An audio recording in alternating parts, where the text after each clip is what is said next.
بسم اللہ الرحمن الرحیم۔ عزیز طالبہ، میں ہوں مظہر صابری، ایم اے پاک سٹڈی فرام سرگودا یونیورسٹی۔ آج الحمدللہ ہم پڑھیں گے برصغیر میں مسلم معاشرے کا ارتقا۔ عزیز طالبہ، اپنے ٹاپک پہ آنے سے پہلے میں پاک سٹڈی کے حوالے سے ہلکا سا تعارف کروانا بہت زیادہ ضروری سمجھتا ہوں کہ پاک سٹڈی پاک و ہند کی سٹڈی ہے، پاک و ہند کا مطالعہ ہے۔ پاک و ہند سے مراد پورا ہندوستان ہے، جس میں بھارت، پاکستان، بھوٹان، بنگلہ دیش اور کشمیر یہ قابل ذکر ریاستیں ہیں۔ عزیز طالبہ، پاک سٹڈی سے مراد پاکستان بھر کا مطالعہ ہے، اور اس مطالعہ کے اندر ہمیں پاکستان کے اغراض و مقاصد، پاکستان بننے سے قبل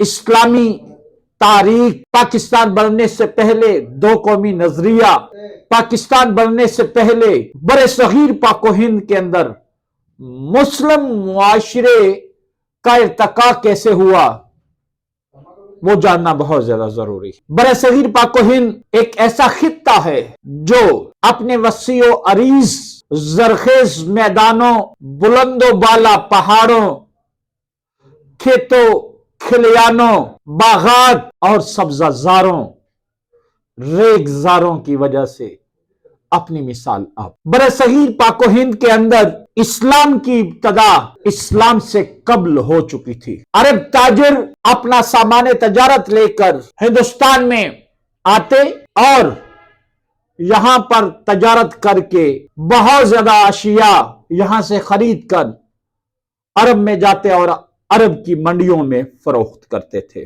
عزیز طالبہ، عرب اسلام کی دولت سے مالا مال ہونے سے قبل ہی ہندوستان وارد ہو چکے تھے، اور ان کی آماجگاہ تھی مالابار کا ساحل، جس جگہ پر یہ لوگ آباد تھے اور اپنے کاروباری مراکز قائم کر رکھے تھے۔ یہیں پہ ان کی رہائش گاہیں تھیں، اور انہوں نے تعمیرات کا سلسلہ بھی شروع کر لیا تھا۔ پورے ہندوستان کے اندر عرب لوگوں کو عزت کی نگاہ سے دیکھا جاتا تھا، اور پھر جب عرب کے اندر طلوع اسلام ہوا، نبی کریم صلی اللہ علیہ وآلہ وسلم کی بعثت ہوئی، آپ کو نبوت عطا ہوئی، اور اسلام جب پھیلنے لگا تو مسلم تاجر جب وہ ہندوستان وارد ہوتے تھے تو وہ اسلامی تعلیمات کا پرچار کرتے۔ اسلامی تعلیمات، مسلم تاجروں کا اخلاق، مسلم تاجروں کی راست بازی، حق گوئی، ناپ تول کا پورا ہونا، اور تجارت کے مال کی خامیاں اور خوبیاں دونوں واضح کرنا، اس اچھے رویے کی وجہ سے پورے ہندوستان کے لوگ، خواہ وہ ہندو تھے یا کسی اور مذہب سے تعلق رکھتے تھے، بدھ مت تھے، سکھ تھے،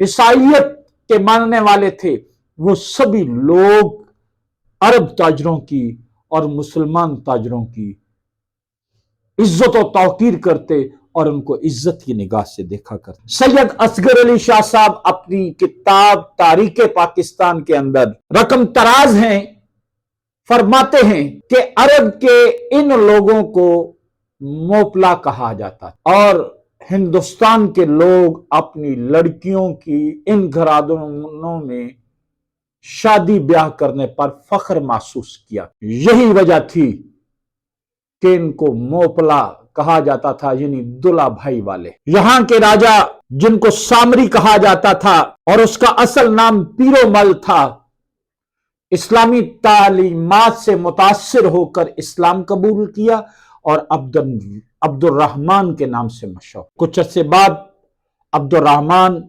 جب حج کے لیے مکہ مکرمہ کے لیے عازم سفر ہوا تو راستے میں اس کا انتقال ہو گیا، اور اس کے بعد رواج یہ قائم پا گیا کہ جو بھی حکومت کرتا وہ یہ عہد کرتا کہ جب تک چچا عبد الرحمان ہندوستان واپس نہیں آ جاتے تب تک میں حکومت کروں گا، اور جو ہی وہ واپس آ جاتے میں اپنی حکومت چھوڑ دوں۔ اس طرح موپلوں کی تہذیب جو تھی وہ بڑھنے لگی، اسلامی تعلیمات بڑھنے لگی، اور مسلم معاشرے کی جو داغ بیل تھی وہ ڈل گئی، اور لوگ اسلام سے متاثر ہو کر جوک در جوک اسلام کے اندر آنے لگے، اور کلمہ توحید لا الہ الا اللہ محمد رسول اللہ پڑھ کر حلقہ بگوش اسلام ہوئے۔ عزیز طلبہ، مسلم حکومتوں کا جو سلسلہ ہے ہندوستان کے اندر سب سے پہلے محمد بن قاسم نے رکھا۔ محمد بن قاسم دراصل ولید بن عبد الملک کے وزیر حجاج بن یوسف کے وزیر اعظم تھے، اور ان دنوں کے اندر جب بنگلہ دیش کی حکومت ختم ہوئی تو وہاں سے کچھ عورتوں اور بچوں کو گرفتار کیا گیا، راجہ دہر نے ان کو واپس بھیج دیا۔ پھر دوبارہ جب جہاز میں سامان تجارت کے ساتھ دیبل کے مقام پر آئے تو راجہ دہر نے نہ صرف ان لوگوں کو قید کیا بلکہ سندھ کے ڈاکوؤں نے ان کے مال کو چھین لیا۔ ان قیدی عورتوں میں سے ایک عورت کے منہ سے بے اختیار المدد یا حجاج کے الفاظ نکلے تو حجاج بن یوسف نے ایک لشکر تیار کیا۔ لشکر تیار کرنے سے قبل اس نے ایک پیغام راجہ دہر کو بھیجا کہ ان مسلمان عورتوں اور بچوں کو آزاد کر دے اور ان کا لوٹا ہوا مال جو ہے وہ واپس کر دے۔ اس پر راجہ دہر نے یہ کہا کہ بحری قزاقوں کے اوپر میرا کوئی دوش نہیں، کوئی اثر نہیں ہے، اور بچوں کو قید کرنے اور آزاد کرنے سے میں چھٹکارا نہیں دے سکتا۔ اس پر حجاج بن یوسف جو تھا اس کو بہت زیادہ طیش آیا۔ اس نے ایک لشکر کو تحریک کا حکم دیا، 1000 کا دستہ جو ہے فوج کا وہ ہندوستان کی طرف روانہ کیا، اور اپنے سکے بھتیجے حجاج بن یوسف کے محمد بن قاسم کو، جو کہ محمد بن قاسم بھتیجا ہونے کے ساتھ ساتھ حجاج بن یوسف کا داماد بھی تھا، ہندوستان کے اوپر حملہ کرنے کے لیے روانہ کیا۔ محمد بن قاسم جب دیبل کے مقام پر پہنچا تو ہندو فوج جو تھی وہ دیبل کے قلعہ کے اندر محصور ہو کے رہے۔ دیبل کے قلعہ کے اوپر ہندوؤں کا جو پرچم تھا وہ بلند تھا۔ محمد بن یوسف نے یہ سن رکھا تھا، محمد بن قاسم نے، کہ جب تک ہندوستانی لوگ، ہندو لوگ کا یہ جھنڈا جو ہے قلعہ کے اوپر لہراتا رہے گا تو ان کے ذہن میں یہ بات رہے گی کہ ہمارا دیوتا جو ہے وہ ہماری مدد کر رہا ہے، وہ ہماری حفاظت کرے گا۔ تب محمد بن قاسم نے اپنی فوج کو حکم دیا کہ منجیکوں کا رخ قلعہ کے اس مندر کی طرف پھیر دیا جائے اور پتھروں کی بارش کر دی جائے۔ جلد ہی مندر گر گیا، اور مندر کے اوپر لگا ہوا ہندو راجہ کا پرچم جو تھا وہ سب نگوں ہو گیا، اور باقی جتنے بھی سپاہی تھے انہوں نے ہتھیار ڈال دیے اور دیبل کا قلعہ خالی کر دیا، اور یہاں پر محمد بن قاسم نے سن 714 کے اندر مسلمانوں کی حکومت کی داغ بیل ڈال دی۔ عزیز طلبہ، دیبل کی فتح کے بعد محمد بن قاسم راجہ دہر کے ساتھ کھلی اور مکمل جنگ کرنے کے لیے دریائے سندھ کے کنارے پر پہنچا۔ ہندو فوج کو شکست ہوئی، اور اس کے ساتھ راجہ دہر بھاگ نکلا۔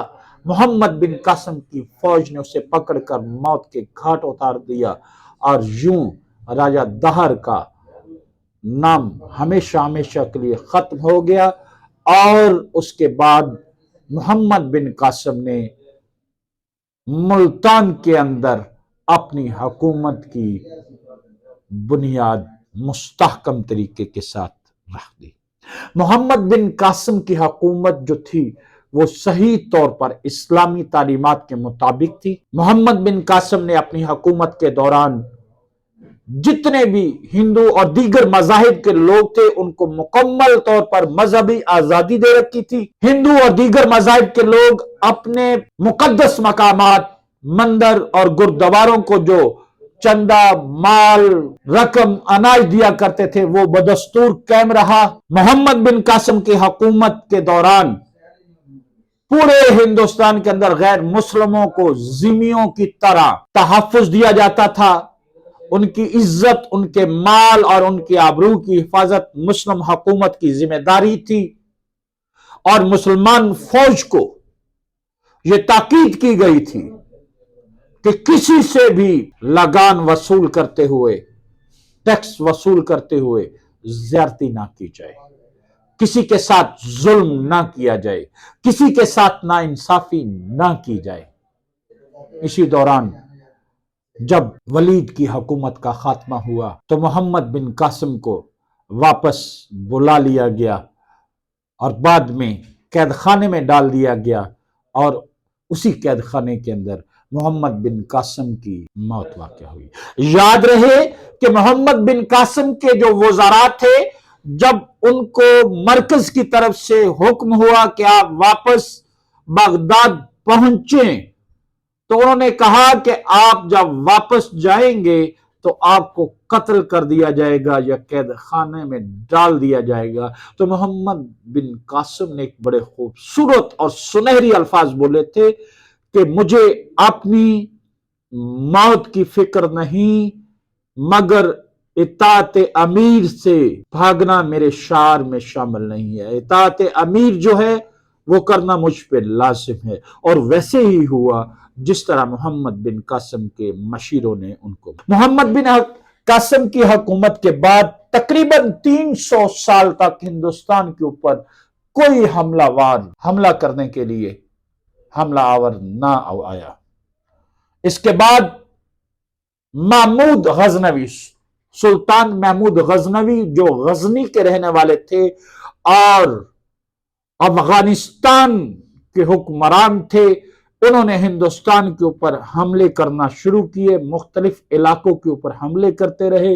لگاتار انہوں نے 16 حملے کیے، مختلف علاقے فتح کرتے رہے، لیکن ایک علاقہ اور ایک مندر جس کو سومنات کا مندر کہا جاتا تھا وہ فتح نہ ہو۔ سومنات کے مندر کی یہ خاصیت تھی کہ یہ ایک بہت بڑا مندر تھا، اس میں بڑے بڑے بت تھے، اس میں سونے، جواہرات، ہیرے اور موتی صدیوں سے لوگ جمع کرواتے رہتے تھے۔ جو پروہت، جو براہمن اس کے پجاری تھے، وہ سب اس کے محافظ تھے۔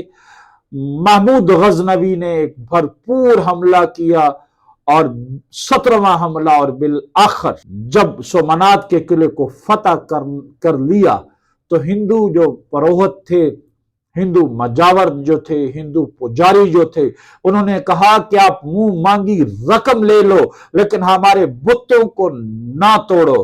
تو محمود غزنوی نے ایک بڑا خوبصورت جواب دیا تھا کہ میں بت شکن ہوں، بت فروش نہیں، اور جتنی قیمت ہندو دینا چاہتے تھے جب بتوں کو توڑا گیا تو اس سے کئی گنا زیادہ سونے، جواہرات، ہیرے، موتی، لعل، اس میں سے رقم وصول ہوئی، اور سلطان محمود غزنوی نے ہندوستان کے اوپر عملی طور پر حکومت قائم کر دی، اور پنجاب کو اپنا دارالحکومت بنایا، اور اپنے خاص غلامہ ایاز کو اس کا گورنر مقرر کر کے غزنی واپس۔ سلطان محمود غزنوی کے بعد شہاب الدین محمد غوری نے 1192 کے اندر دہلی اور اجمیر کے راجہ پرتھوی کو شکست دی۔ راجہ پرتھوی میدان جنگ میں مارا گیا، اور اسلامی حکومت کو دوبارہ قائم کر لیا گیا۔ یہ وہ دور تھا جب قطب الدین ایبک حکمران تھا۔ قطب الدین ایبک کے دور کے اندر اسلامی معاشرے کی داغ بیل ڈالی گئی، اسلامی معاشرے کو مزید وسعت اور پھیلاؤ ملا۔ یہ وہ دور تھا جس دور میں صوفیاء اکرام نے مکمل طور پر ہندوستان کے اندر اپنے تبلیغی کام کو شروع کیا۔ ان میں حضرت خواجہ بختیار کاکی رحمت اللہ علیہ ان کے ساتھ تشریف فرما تھے، اور ان کے ساتھ حضرت شاہ ولی اللہ اور دیگر حضرت داتا اجویری رحمت اللہ علیہ جو تھے، یہ ان کا دور تھا، اور انہوں نے اسلامی تبلیغ، اسلامی تعلیمات کا بہت زیادہ پرچار کیا۔ اس دوران بھکتی تاریخ نے بھی جنم لیا۔ یہ خالصتاً ہندوؤں کی تاریخ تھی، اور انہوں نے یہ کہا کہ اسلام اور ہندو مت ایک ہی چیز ہے۔ رحمان رحیم، رام اور رحیم ایک ہی چیز ہے۔ قرآن اور رامان دونوں کتابیں ایک ہی چیز پر توقع ہے۔ ان کا خیال یہ تھا کہ ہندو مذہب میں اسلام کو ضم کر دیا جائے۔ اسی طریقے سے جب بادشاہ اکبر نے دین الہیہ کو ایجاد کرنے کی کوشش کی، تو اس وقت مجدد الفسانی حضرت شاہ ولی اللہ محدث دہلوی رحمت اللہ علیہ نے مکمل طور پر ہر قسم کے خوف و خطرے سے بالاتر ہو کر ان تاریخ اور اس غیر منصفانہ آئین اور مذہب کا انکار کرتے ہوئے علم بغاوت بلند کیا، اور ایک جابر حکمران کے سامنے سینہ سپر ہو گئے، اور اس طریقے سے دین الہیہ کا جو تھا وہ شور شرابہ جو تھا وہ ختم ہوا، اور اسلام کا اصل معاشرہ جو تھا وہ برقرار ہوا، اور آج تک اسلامی معاشرہ جو ہے وہ قائم رہا، جب تک کہ مزید آگے تاریخ پیدا نہ ہو سکی۔ دوستو، آج تک کے لیے اتنا ہی کافی ہے۔ انشاءاللہ اگلے لیکچر میں آپ کو دو قومی نظریہ اور تاریخ پاکستان کی مختلف مدارج کے اوپر گفتگو کریں گے۔ بہت زیادہ شکریہ۔ السلام علیکم ورحمۃ اللہ۔